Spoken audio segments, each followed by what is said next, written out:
Hey guys and welcome back to my channel SMT stock market trends.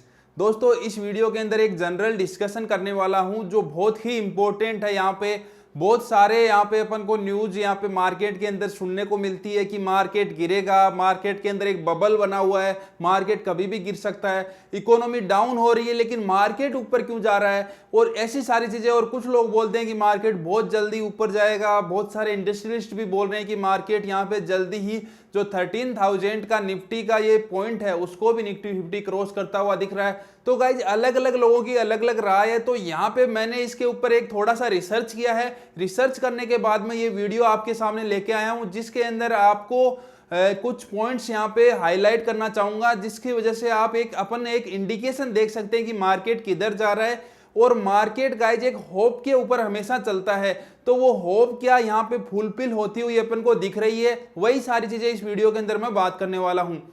Guys देखो, यहाँ पे कुछ points की बात करूंगा जो यहाँ पे पिछले कुछ जो लॉकडाउन से जो पीरियड चल रहा है उसके अंदर देखो सबसे एक तो नेगेटिव पॉइंट है यहाँ पे, और वो सबसे बड़ा नेगेटिव पॉइंट ये है कि जो कोरोना वायरस का जो कर्व है, जो यहाँ पे फैल रहा है वायरस, उसका कर्व यहाँ पे फ्लैटन नहीं हो रहा है, वो बढ़ता ही यहाँ पे जा रहा है। तो ये एक चिंता का विषय है, लेकिन यहाँ पे कुछ पॉजिटिविटीज हैं जिसकी वजह से जो मार्केट है, वो इंडियन मार्केट है, वो यहाँ पे नीचे नहीं गिर रहा है, वो बढ़ता ही जा रहा है। सबसे मेन चीज गाइज यहाँ पे वो बात करूं तो वो है यहाँ पे इंडिया का जो आईटी फर्म्स हैं, क्योंकि आपको पता है गाइस जो मेजर यहाँ पे एक्सपोर्ट से जो इनकम यहाँ पे इंडिया को होती है, सॉफ्टवेयर एक्सपोर्ट से जो मेजर इनकम होती है वो सबसे ज्यादा है इंडिया के अंदर। और उसमें बाकी सारे सेक्टर्स को मिला भी दो तो यहाँ पे जो सॉफ्टवेयर इंडस्ट्री है वो काफी यहाँ पे ह्यूज है। तो आप पिछले अभी जो Q1 के रिजल्ट देख लो, आप उससे पहले के क्वार्टर के रिजल्ट देख लो, लॉकडाउन पीरियड के अंदर भी इन जो कंपनीज हैं, आईटी कंपनीज है, इन्होंने बहुत शानदार यहाँ पे परफॉर्म किया है। आप इन्फोसिस को देखो, बूम, शानदार यहाँ पे रिटर्न दिए हैं, शानदार यहाँ पे जो है प्रॉफिट यहाँ पे इसका बड़ा है। उसके बाद में आप बात करूंगा तो विप्रो को देखो, विप्रो का यहाँ पे प्रॉफिट बढ़ गया, विप्रो के अंदर भी शानदार यहाँ पे प्रॉफिट बढ़ गया। उसके बाद में आप देखो यहाँ पे टीसीएस को, टीसीएस का थोड़ा सा यहाँ पे प्रॉफिट गिरा है, लेकिन उसके बाद में भी जो लॉकडाउन के पीरियड में इतना शानदार यहाँ पे जो प्रॉफिट है वो बनाया है।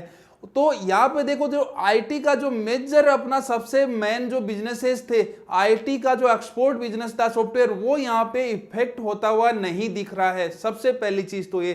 दूसरी चीज, यहाँ पे जो फार्मा की जितनी भी यहाँ पे इंडियन कंपनी है फार्मा की कंपनी के अंदर इस जो लॉकडाउन है और जो ये कोरोना वायरस है इसने यहाँ पे जान भर दी है गाइस। यहाँ पे मैं ये बोलना चाहूंगा, पहले भी पिछले 3-4 ईयर से फार्मा के अंदर काफी इंप्रूवमेंट हुआ है, इंडिया के अंदर ग्रोथ दिखी है फार्मा के स्टॉक्स के अंदर भी और फार्मा की कंपनीज के अंदर भी। लेकिन अभी इस लॉकडाउन फेज के अंदर इनके अंदर एक अलग ही यहाँ पे पावर देखने को मिली है। और कल परसों आपने देखा ही होगा, बिल गेट्स ने यहाँ पे, बिल गेट्स जो है माइक्रोसॉफ्ट के जो फाउंडर हैं, उन्होंने क्या बोला है, उन्होंने साफ बोला है कि इंडिया की जो फार्मा कंपनीज है वो पूरी दुनिया की जो वैक्सीन है उसकी मांग, जो कोरोना वायरस की वैक्सीन है उसकी मांग को पूर्ति कर सकती है। तो गाइज देखो आप कितना ज्यादा यहाँ पे पॉजिटिविटी यहाँ पे आती हुई दिख रही है फार्मास्यूटिकल सेक्टर के लिए। उसके बाद में अपन बात करते हैं गाइज, जो थर्ड चीज है वो है इंडिया चाइना का जो ट्रेड है, उसके अंदर इंडिया को क्या बेनिफिट यहाँ पे होता हुआ दिख रहा है। आपको पता है इंडिया और चाइना के अंदर जो ट्रेड होता था उसके अंदर जो ट्रेड डेफिसिट है वो इंडिया का बहुत ज्यादा था।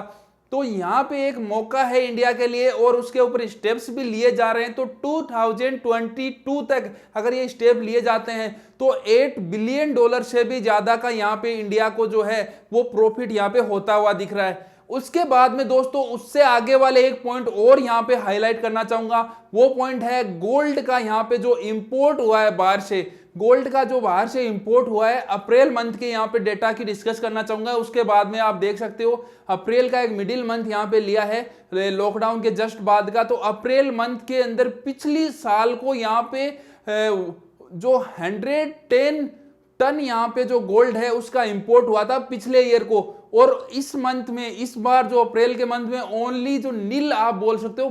तो आप देखो यहाँ पे इंडिया ने गोल्ड का इंपोर्ट एकदम ड्रास्टिकली जीरो पे आ गया, आप पिछले बार से कंपेयर करो तो इससे भी यहाँ पे इंडिया के अंदर एक बेनिफिट यहाँ पे होगा, क्योंकि जो अपना जो गोल्ड है, इंडिया बहुत ज़्यादा यहाँ पे गोल्ड इंपोर्ट करता है, जिसकी वजह से अपना जो ट्रेड है उसका डेफिसिट बढ़ता है, ट्रेड का जो घाटा है वो यहाँ पे बढ़ता है। वो भी यहाँ पे थोड़ा सा इंडिया के लिए एक अच्छी न्यूज आ रही है।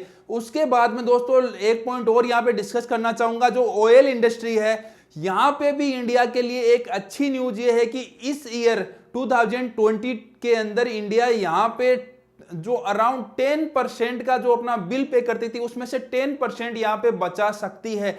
और लॉकडाउन पीरियड के अंदर तो आपने देखा है कितना ज्यादा लोअर चली गई थी इसकी प्राइस, जिसकी वजह से भी इंडिया को बेनिफिट हुआ।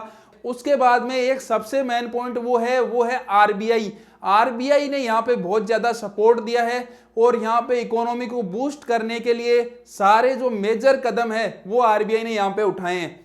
और एक पॉइंट गाइज यहाँ पे ये है, जो अपन को जो मार्केट को होप दिख रही है उसका सबसे मेन पॉइंट है मॉनसून। गाइज मॉनसून जो इंडिया के अंदर सबसे, मतलब मैं बोलूंगा कि इंडिया की मैक्सिमम जो पॉपुलेशन है वो मॉनसून पे डिपेंड रहती है, क्योंकि यहाँ पे 60% आज भी ऐसे जो है वो जिनका जो एम्प्लॉयमेंट है वो यहाँ पे एग्रीकल्चर से है। तो वो 60% लोगों के लिए इस बार जो गुड न्यूज वो है कि जो मानसून है वो बहुत ही अच्छा आने की पूरी यहाँ पे प्रोबेबिलिटी दिखा रही है। और यहाँ पे मॉनसून आ भी चुका है, बहुत शानदार यहाँ पे मॉनसून चल रहा है। तो उसकी वजह से जो क्रॉप की जो यील्ड है वो बहुत ज्यादा यहाँ पे इंडिया के अंदर आने की पूरी प्रोबेबिलिटी यहाँ पे दिख रही है। तो गाइज आप देखो कि सारे पर्सपेक्टिव, जो इकोनॉमिक पर्सपेक्टिव है वो मैंने यहाँ पे आपके साथ डिस्कस किए, जिसकी वजह से आप समझ सकते हो इंडिया के अंदर कैसे यहाँ पे धीरे धीरे ग्राउंड लेवल पे ये चीजें इंप्लीमेंट होती जा रही है।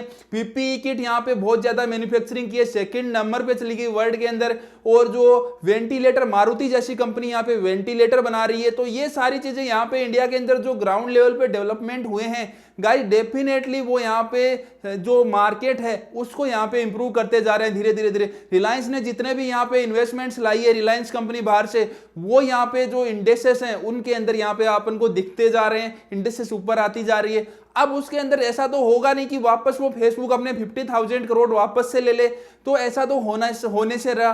तो वो जो मनी आई है, इन्फ्यूज हुई है, वो एक्चुअली में यहाँ पे मार्केट के इंडेक्सेस के अंदर अपन को हैवी वेट देगी ही देगी। वो अभी वापस से नहीं जाने वाली, जो बोलते हैं 6500 के पास चला जाएगा, वापस जाएगा, बबल बन रहा है। ये गाइज एक हाइपोथेटिकल चीजें हैं। 2008 से कंपेयर करते हैं, 2008 और इस सिनेरियो के अंदर बहुत ज्यादा यहाँ पे जो है डिफरेंसेस हैं। उसका मेन रीजन ये है कि गाइज जो 2008 के अंदर जो भी इकोनॉमिक क्राइसिस आया था वो अमेरिका से यहाँ पे स्टार्ट हुआ था। और उसके अंदर मेन था फाइनेंशियल इंस्टीट्यूट थे ना, सारे के सारे अंदर से खोखले हो गए थे गाइज। उसके बाद में धीरे धीरे वो चैन स्टार्ट हुई और सारे के सारे यहाँ पे क्लोज डाउन, पूरी की पूरी भयंकर वहां पे त्रासदी आ गई थी। वो चीज अलग थी। उसके बाद मार्केट वापस थोड़ा थोड़ा होप से ऊपर लाएगा, लेकिन और चीजें अंदर से बाहर आई तो वापस से मार्केट गिरा। लेकिन यहाँ पे वो चीज नहीं है, यहाँ पे एक पेंडेमिक है। पेंडेमिक की अगर वैक्सीन यहाँ पे बन जाती है, क्योंकि अब जो साइंटिस्ट है वो एकदम क्लोज चले गए हैं अपने जो चीज जो बनाने, वैक्सीन बनाने के पास यहाँ पे चले गए हैं। और एक हार्ड इम्यूनिटी भी यहाँ पे धीरे धीरे लोगों के अंदर बन रही है। क्योंकि पहले जो मोर्टिलिटी रेट आप देखोगे, क्योंकि जो शुरू के अंदर जब ये कोरोना वायरस आया था कितना ज्यादा डिजास्टरियस था, जिन कंट्रीज के अंदर आया एकदम हिला दिया था कंट्रीज को। आप देखो आप उतना कोई इसके अंदर ज्यादा वो नहीं रहा है, जो पहले था वो चीज यहाँ पे नहीं रही है। तो गाइज मेरा कहने का मतलब ये है कि आप अभी भी अगर ये एक्सपेक्ट कर रहे हो कि मार्केट वापस से उसी लेवल पे आए जो पहले वाले लेवल पे था, तो गाइज ये पॉसिबल नहीं है। ये एक्चुअली में पॉसिबल नहीं है, क्योंकि मार्केट हमेशा एक होप पे चलता है। अगर मार्केट को ऐसे लगेगा कि जो ग्राउंड लेवल है, ग्राउंड लेवल पे उसको होप लगेगी अभी मार्केट नीचे जाना चाहिए, वो एक बहुत बड़ा वैलिड रीजन मिल जाएगा उसको, तभी वो जाएगा। और वो वैलिड रीजन यहाँ पे मिलता हुआ दिख नहीं रहा है गाइज। तो यहाँ पे ये पॉसिबिलिटी, जो मेरा एनालिसिस यहाँ पे इतना डीपली मैंने एनालिसिस किया है चीजों का, उससे मेरे को ये लगता है कि ये मार्केट अभी के लिए तो बिल्कुल भी नीचे जाता हुआ नहीं दिख रहा है। आगे कोई बड़ी त्रास दिया जाए, कुछ और चीज हो जाए तो अलग चीज है, जो अपन प्रिडिक्ट यहाँ पे बिल्कुल भी नहीं कर सकते हैं गाइज। उसके बाद में मैं बात करना चाहूंगा, एक इंपॉर्टेंट अनाउंसमेंट है कि जो बिगिनर्स के लिए मैंने सीरीज स्टार्ट की थी, बिगिनर्स के लिए स्टॉक मार्केट की जो सीरीज स्टार्ट की थी गाइज, उसके लेक्चर नंबर 3 भी आ चुका है। नीचे डिस्क्रिप्शन में उसकी लिंक है, तीनों लेक्चर्स की लिंक डिस्क्रिप्शन में दे दूंगा, उन लेक्चर्स को वॉच कीजिए ताकि आपका जो इन डेप्थ नॉलेज है स्टॉक मार्केट से रिलेटेड वो यहाँ पे बढ़ सके। और गाइज आपका अगर डीमेट अकाउंट अभी तक भी नहीं खुला तो नीचे जीरोधा की लिंक दी हुई है, उससे जाके आप डीमेट अकाउंट खुलवाइए अपना, क्योंकि जीरोधा इंडिया का बेस्ट डिस्काउंट ब्रोकरेज फर्म है जो आपको यहाँ पे अगर मेरी लिंक से जाते हो तो वहां पे आपको सेल्स टीम का 24/7 सपोर्ट रहेगा और आपको जो गाइज स्टडी मटेरियल भी वो प्रोवाइड करेंगे अगर इस लिंक से आप जाते हो तो। गाइज जल्दी से आप अपना अकाउंट खुलवाइए और यहाँ पे अपन अच्छे से सीखिए चीजों को, उसके बाद में इन्वेस्ट कीजिए। यहाँ पे कोई मार्केट के अंदर अपन अगर लर्न करके चीजों को सारी चीजों को लर्न करके बेसिक से उसके बाद में इन्वेस्टिंग स्टार्ट करते हो तो डेफिनेटली आपको यहाँ पे एक अच्छा मुनाफा यहाँ पे देखने को मिलेगा। तो गाइज इस वीडियो के बारे में आपका क्या कहना है नीचे कमेंट सेक्शन है उसके ऊपर कमेंट कीजिए और आपका कोई भी डाउट हो तो आप मेरे से पूछ सकते हो। थैंक यू दोस्तों।